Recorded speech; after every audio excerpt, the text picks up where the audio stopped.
নমস্কাৰ বন্ধুসকল, প্ৰজ্ঞান ইউনিভাৰ্ছ চেনেলত আপোনালোকক সকলোকে স্বাগতম জনাইছোঁ। প্ৰিয় দৰ্শক, আজি আমি 2024 চনৰ 20 এপ্ৰিলত গঠন হ'বলগীয়া এটা অতি শক্তিশালী আৰু জীৱন পৰিৱৰ্তনকাৰী জ্যোতিষ সংযোগৰ বিষয়ে। এই সংযোগ হৈছে মংগল শনি সংযোগ আৰু ইয়াৰ প্ৰভাৱ মেষ ৰাশিৰ বাবে বিশেষভাৱে উল্লেখযোগ্য আৰু শুভ বুলি গণ্য কৰা হয়।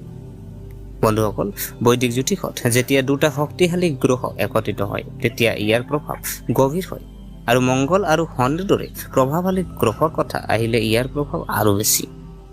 গ্ৰহৰ সেনাপতি হিচাপে পৰিচিত মংগল গ্ৰহে শক্তি, সাহস, আত্মবিশ্বাস আৰু যুদ্ধৰ দৰে ক্ষমতাক প্ৰতিনিধিত্ব কৰে। ইফালে ন্যায়ৰ দেৱতা হিচাপে পৰিচিত শনি গ্ৰহ কৰ্ম, অনুশাসন, কঠোৰ পৰিশ্ৰম আৰু ন্যায়ৰ প্ৰতীক। এই দুটা গ্ৰহ একত্ৰিত হ'লে এই সংযোগে সংগ্ৰামৰ জৰিয়তে সফলতা কঢ়িয়াই আনে। এতিয়া প্ৰশ্ন উত্থাপন হয় যে এই মংগল শনি সংযোগ মেষ ৰাশিৰ বাবে ইমান বিশেষ কিয়? প্ৰিয় দৰ্শক, মংগল গ্ৰহ হ'ল মেষ ৰাশিৰ শাসক গ্ৰহ। গতিকে মংগল গ্ৰহ যেতিয়া যিকোনো প্ৰকাৰে সক্ৰিয় হৈ থাকে তেতিয়া ই পোনপটীয়াকৈ মেষ ৰাশিত প্ৰভাৱ পেলায়। আৰু এইবাৰ যেতিয়া মংগল গ্ৰহ শনি ৰাশিৰ সৈতে সংযুক্ত হ'ব তেতিয়া ই মেষ ৰাশিৰ জীৱনত এক বৃহৎ পৰিৱৰ্তন আনিব পাৰে। এই সংযোগৰ প্ৰভাৱে মেষ ৰাশিত নবী শক্তিৰ সঞ্চাৰ কৰিব। আপুনি বহুদিনৰ পৰা স্থগিত ৰাখি থকা কামবোৰ এতিয়া সম্পূৰ্ণ উৎসাহ আৰু আত্মবিশ্বাসেৰে সম্পূৰ্ণ হ'ব। কামৰ ক্ষেত্ৰত এই সময় আপোনাৰ বাবে অতি অনুকূল হ'ব। আপোনাৰ কামৰ শলাগ লোৱা হ'ব আৰু কৰ্মসংস্থাপনত থকাসকলে পদোন্নতি পোৱাৰ সম্ভাৱনা আছে। আপোনাৰ কামত আপোনাৰ বছ আৰু ঊৰ্ধ্বতন বিষয়াসকল আপ্লুত হ'ব। যদি আপুনি এজন ব্যৱসায়ী তেন্তে এইটো সম্প্ৰসাৰণ সময় হ'ব পাৰে। নতুন প্ৰজেক্ট আৰম্ভ কৰাৰ এই সময়খিনি যিসকলে দীৰ্ঘদিন ধৰি ব্যৱসায় সম্প্ৰসাৰণ কৰিব বিচাৰিছিল তেওঁলোকৰ এতিয়া সফলতাৰ লক্ষণ দেখা গৈছে। প্ৰিয় দৰ্শক, আৰ্থিক যদি আমি অৱস্থা চাওঁ, এতিয়া আপোনাৰ আৰ্থিক অৱস্থাৰ কথা কওঁ, এই মংগল শনি সংযোগৰ প্ৰভাৱে আপোনাৰ আৰ্থিক অৱস্থা উন্নত কৰিব, অৰ্থাৎ আৰ্থিক লাভৰ সম্ভাৱনা আছে।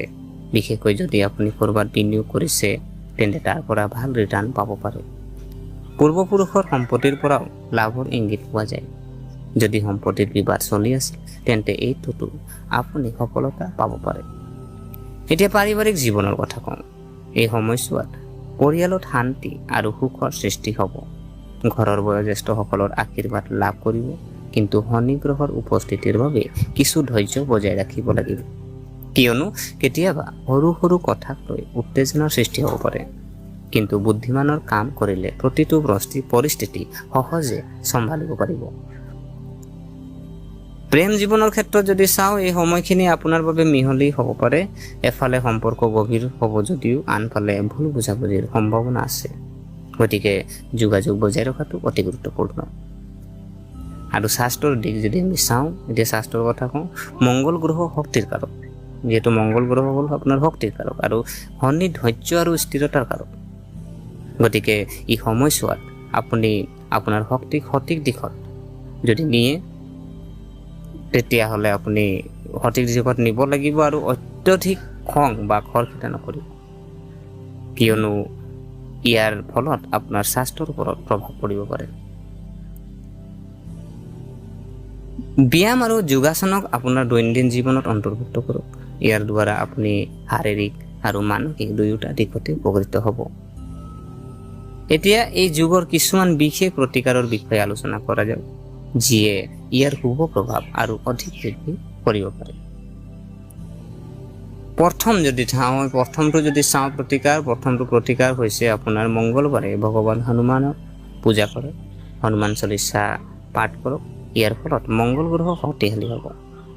দ্বিতীয় প্ৰতিকাৰ যদি চোৱা হয়, শনিবাৰে ভগৱান শনি সৰিয়হ তেল আগবঢ়াওক আৰু ক'লা তিল আৰু ক'লা কাপোৰ দান কৰক। তৃতীয় প্ৰতিকাৰ যদি চাওঁ, দুখীয়া আৰু আটকজনক সহায় কৰক। শনিদেৱে নিজৰ কৰ্মৰ ওপৰত ভিত্তি কৰি ফলাফল দিয়ে, গতিকে ভাল কাম কৰাটো অতি প্ৰয়োজনীয়। চতুৰ্থ প্ৰতিকাৰ যদি চাওঁ, খং নিয়ন্ত্ৰণ কৰক। মংগল গ্ৰহৰ প্ৰভাৱে ক্ৰোধ বৃদ্ধি কৰিব পাৰে, গতিকে ধৈৰ্য বজাই ৰখাটো অত্যন্ত গুৰুত্বপূৰ্ণ। এতিয়া এই যুগৰ গভীৰ প্ৰভাৱৰ বিষয়ে আলোচনা কৰা যাওক। বন্ধুসকল, মংগল শনিৰ এই সংযোগে কেৱল বাহ্যিক সফলতা প্ৰদান কৰাই নহয়, ব্যক্তিৰ ভিতৰত এক নতুন চিন্তা আৰু দৃষ্টিভংগীৰো সৃষ্টি কৰে। সংগ্ৰামৰ জৰিয়তে কেনেকৈ সফলতা লাভ কৰিব পাৰি তাৰ শিক্ষা দিয়ে।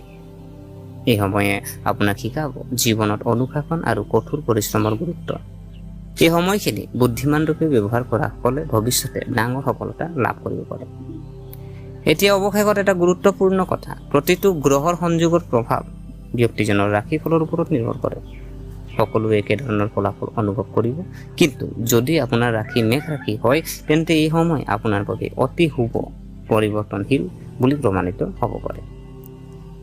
গতিকে বন্ধুসকল, যদি আপুনি মেঘ ৰাশিৰ জাতক জাতিকা তেন্তে এই মংগল শনি সংযোগক আদৰিবলৈ সাজু হওক। কঠোৰ পৰিশ্ৰম কৰক, ধৈৰ্য ধৰিব আৰু নিজৰ লক্ষ্যত মনোনিৱেশ কৰক, কাৰণ এই সময়ে আপোনাৰ জীৱনটোক নতুন উচ্চতালৈ লৈ যাব পাৰে। গতিকে প্ৰিয় দৰ্শক, আজি এই যি মংগল আৰু শনিৰ যি সংযোগ, মংগল আৰু শনিৰ সংযোগ, আজি ক'বলৈ গ'লে মেঘ ৰাশিৰ ওপৰতে নহয়, আজি বিভিন্ন ৰাশিৰ ওপৰত আজি প্ৰভাৱ পৰিব। যিহেতু আমি প্ৰথমতে আজি মেঘ ৰাশিৰ ওপৰত যিহেতু আমি দাঙি ধৰিলোঁ, আৰু এই যি প্ৰতিকাৰ, আজি আমি প্ৰতিকাৰ প্ৰথম, দ্বিতীয়, তৃতীয়, চতুৰ্থ এনেকৈ আমি প্ৰতিকাৰ যিখিনি আপোনালোকক মই ক'লোঁ, তো সেইখিনি প্ৰতিকাৰ আপোনালোকে পাৰিলে কৰি দিব। কাৰণ প্ৰতিকাৰ বহুত, প্ৰতিকাৰটো মানে কি, প্ৰতিকাৰ যদি আমি নকৰোঁ, যিকোনো আজি আপোনাৰ ধৰক ক'বলৈ গ'লে আপোনাৰ গ্ৰহ নক্ষত্ৰৰ কিছুমান দুখ থাকে, যাৰ কাৰণে আপোনাৰ যিখিনি শুভ ফলখিনি অশুভ হয়, আজি যিখিনি আপুনি কৰিব বিচৰা কামখিনিও আপোনাৰ ৰৈ থাকে, তো এইখিনিৰ কাৰণে আপোনাৰ কিছুমান লাগু থাকে, আৰু সেই গ্ৰহ দুখৰ কাৰণে আজি আপোনাৰ সেইখিনি অসুবিধা হ'ব পাৰে। গতিকে বন্ধুসকল, যে আপোনালোকে পাৰিলে যিখিনি প্ৰতিকাৰ আজি আমি ভিডিঅ'ৰ মাধ্যমত আপোনালোকক কওঁ, আৰু সৰু সৰু প্ৰতিকাৰ কওঁ, এইটো কোনো ডাঙৰ প্ৰতিকাৰ নহয়। যেনেকৈ ধৰি লওক হনুমান চলিচা পাঠ কৰা হওক, বা সৰিয়হ তেলৰ আজি আহঁত গছত আপোনাৰ চাকি দিয়া বা বন্তি জ্বলোৱা হওক, তো এইখিনি সৰু সৰু প্ৰতিকাৰ, এইখিনি কোনো ডাঙৰ প্ৰতিকাৰ নহয়, কিন্তু ৰিজাল্ট ডাঙৰ আছে। সেইটো কথা নহয় যে আপোনাৰ বিভিন্ন খৰচা হ'ব, এইটো কথা নহয়। আজি কম আপোনাৰ খৰচাত আপুনি সেইখিনি প্ৰতিকাৰ আপুনি কৰিব পাৰে, আৰু আশা কৰিছোঁ আপোনালোকে ভিডিঅ'টো চাই ভাল পালে। যদি এই ভিডিঅ' আপোনাক কিঞ্চিত মানুহ লাভান্বিত কৰিছে, তেনেহ'লে ভিডিঅ'টো লাইক এটা কিন্তু কৰি দিব, আৰু যিমান পাৰে আপোনালোকে ভিডিঅ'টো, যিসকল আপোনালোকৰ বন্ধু বান্ধৱী আছে, যিসকল মেঘ ৰাশিৰ আছে, তেখেতসকলক ভিডিঅ'টো পাৰিলে শ্বেয়াৰ কৰি দিব। আৰু কমেণ্ট বক্সত জয় শনিদেৱ আপোনালোকে কমেণ্ট এটা কৰিব। আৰু আমাৰ চেনেলটো যদিহে আপোনালোকে এতিয়ালৈকে ছাবস্ক্ৰাইব কৰা নাই, এনে আজি ৰাশিফলৰ হওক বা গ্ৰহৰ জ্যোতিষৰ যিকোনো আজি ভিডিঅ' পাবৰ কাৰণে আমাৰ চেনেলটো ছাবস্ক্ৰাইব কৰি আমাক উৎসাহিত কৰিব বুলি আশা থাকিলে পুনৰ লগ পোৱাৰ প্ৰতিশ্ৰুতিৰে আজিলৈ বিদায় মাগিলোঁ। ধন্যবাদ।